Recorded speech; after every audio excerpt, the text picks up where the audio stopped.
25 CR 007068, State versus DeAnthony Gortley. Can I have parties announce? Gallery for State. Robert Ramirez for Mr. Gordon, Your Honor. And are you Mr. Gortley? Yes, ma'am.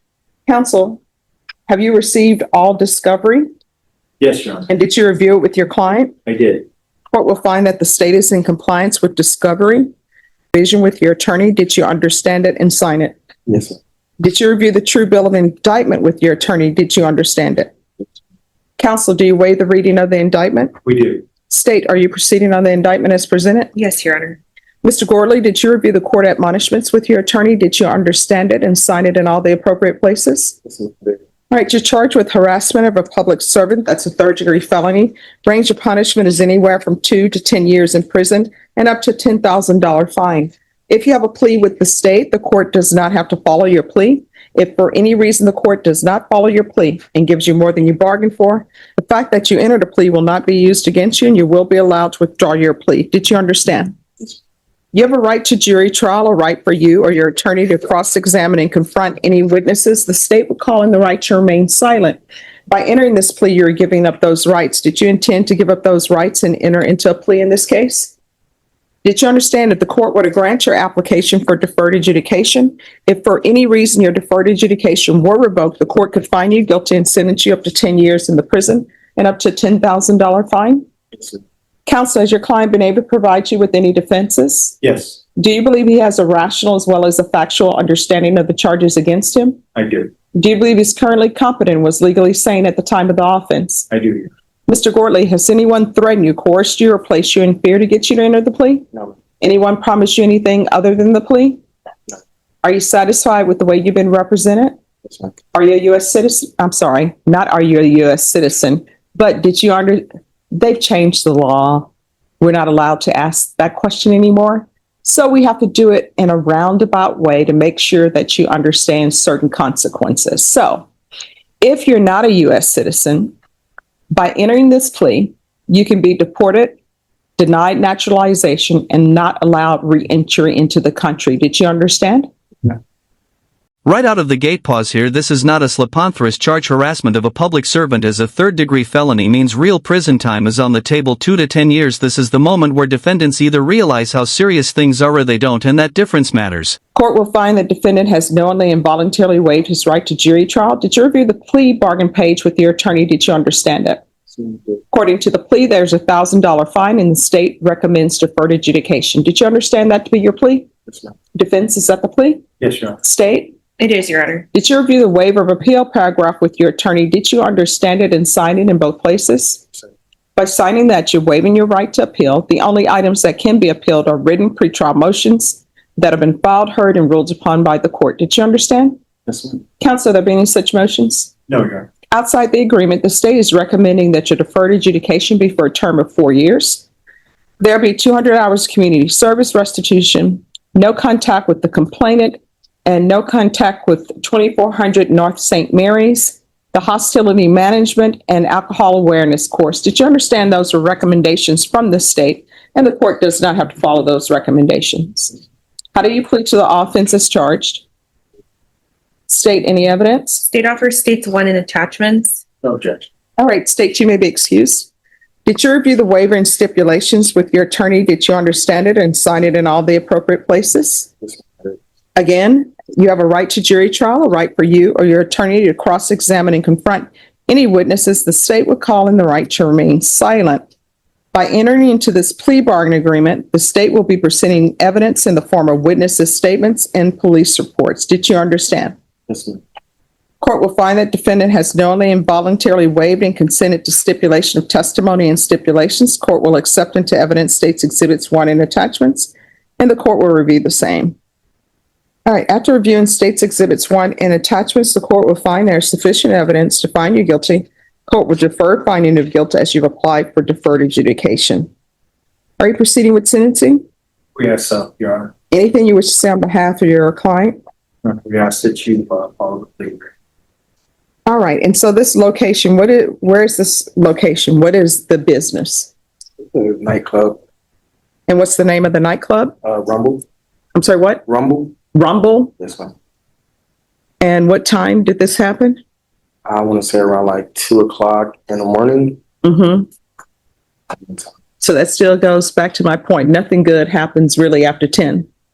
So had you been drinking? No, ma'am, I wasn't drinking at the time. So you were sober. I did drink beforehand, but at the club I was not drinking.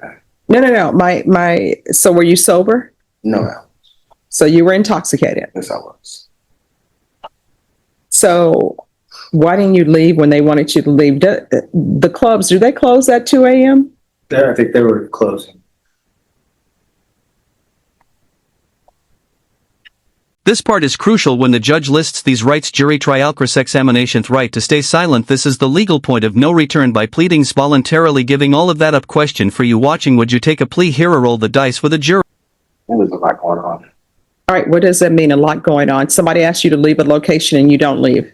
We were actually leaving, and it just it was a fight going on, and Between? a lot of us. It was so many people out there. I can't even remember for real. So do you know these other people? Devontae Manquel, German Scott? Mhm. Who is he to you? It's my cousin, Sergion Jarrell Knowles, my brother. Amy Arlene Garcia, I don't know. Serena Faith Estrada, Brother's wife. Anderson DeAndre Sledge the fifth. That's my oldest brother. So let me ask you this, because these are things that people need to think about, right? How would you feel if someone were to spit in your face? I don't feel bad. And how would you feel if somebody wanted to spit in your face and their saliva landed in your eye? Nobody else would feel. And how would you feel if somebody spit in your face and their saliva landed not only in your eye, but it went in your mouth? Like it. Well, would you calmly just walk away, or would you be prepared to fight? I'd be prepared to fight. All right. So this officer in this report says you spit on them. Mm-hmm. And being intoxicated is no excuse to behave badly when people are telling you to leave their location. And it's 2 a.m. and everybody probably in your group is drunk. Was there not one sane, sober person in your group to say, let's leave, you all are acting crazy? Your brother's wife didn't say, I'll see you all and I'll let your mom know that you all are about to go to jail because you won't leave? Mm-hmm. And do you have any children? You have a daughter. How old? One. One. So you have a daughter who is one, and who was taking care of your daughter? Her mother. All right. And are you and the mother together? All right. So how do you think this is for your daughter? Her father's out at 1 a.m. I'm sorry, really 2 a.m. at a club. And how old are you? 26. At some point in time, isn't it time to be done with being out at the club at 2 a.m.? Yeah.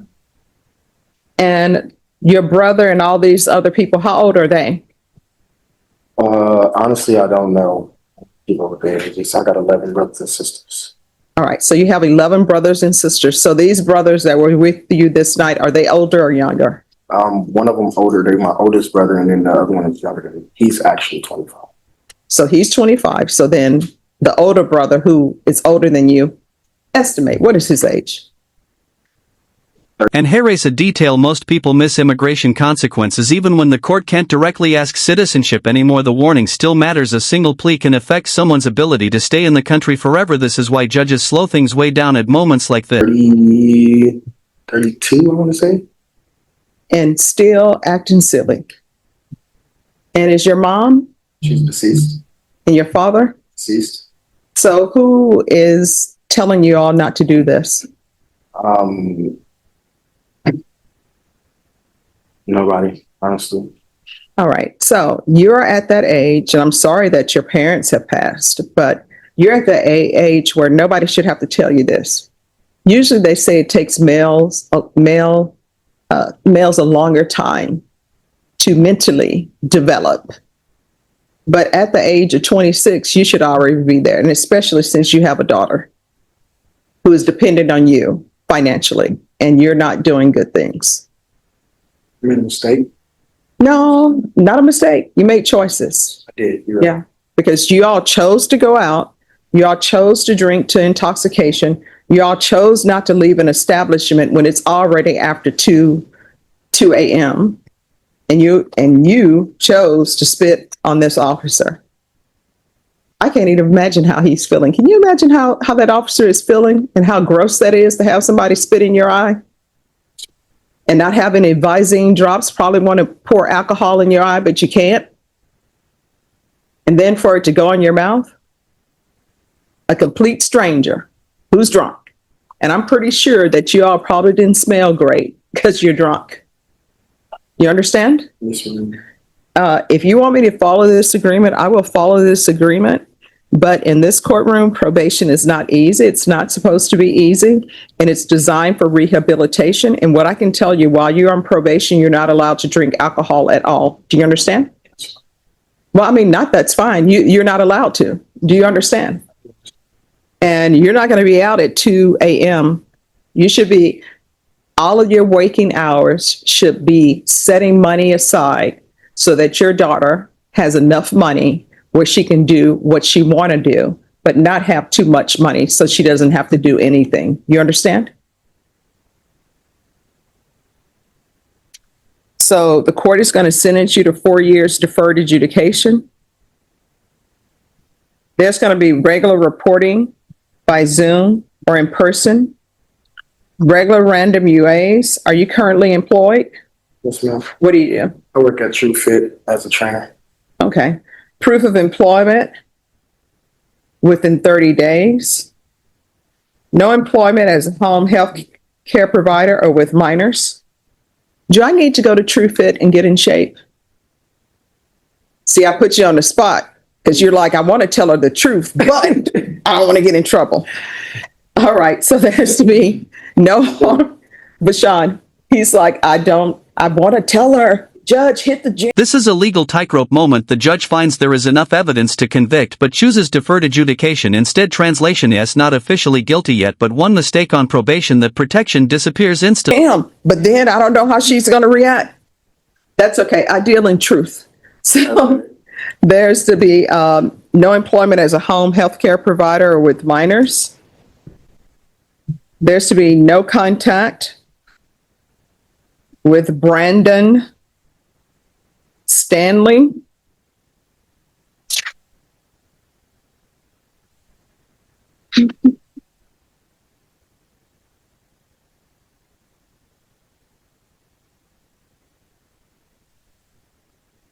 All right, state. Yes. Brandon Stanley, is that somebody who's owns the club? That is from associated misdemeanor. So we'd ask that you follow it just because he's gonna plea on that, but not be on. All right, no contact with Brandon Stanley or 2400 North St. Mary Street, 78212. You're going to write a letter of apology to M. Ramirez. And that's the officer, you understand? Mm-hmm. Yes, ma'am. Okay.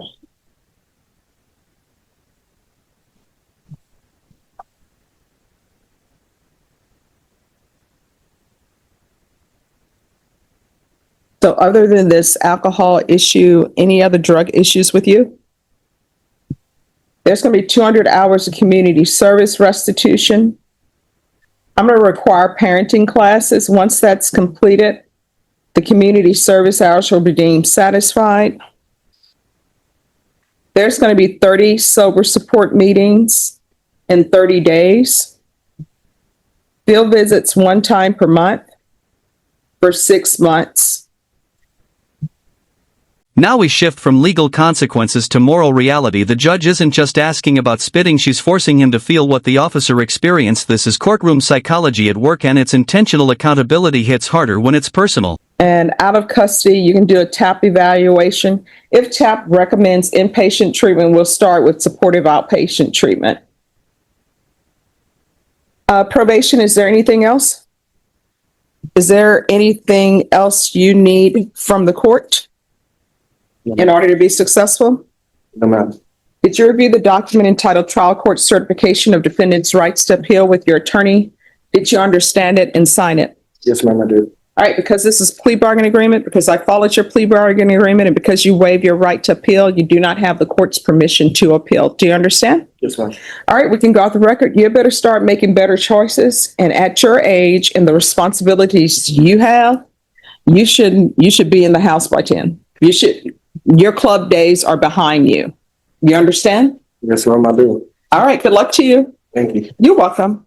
This is the heart of the lecture and the turning point of the case. Notice how the judge reframes everything, not mistakes but choices: drinking, staying, refusing to leave, spitting. Every step was a decision and the reminder about his daughter. That's not legal, that's life.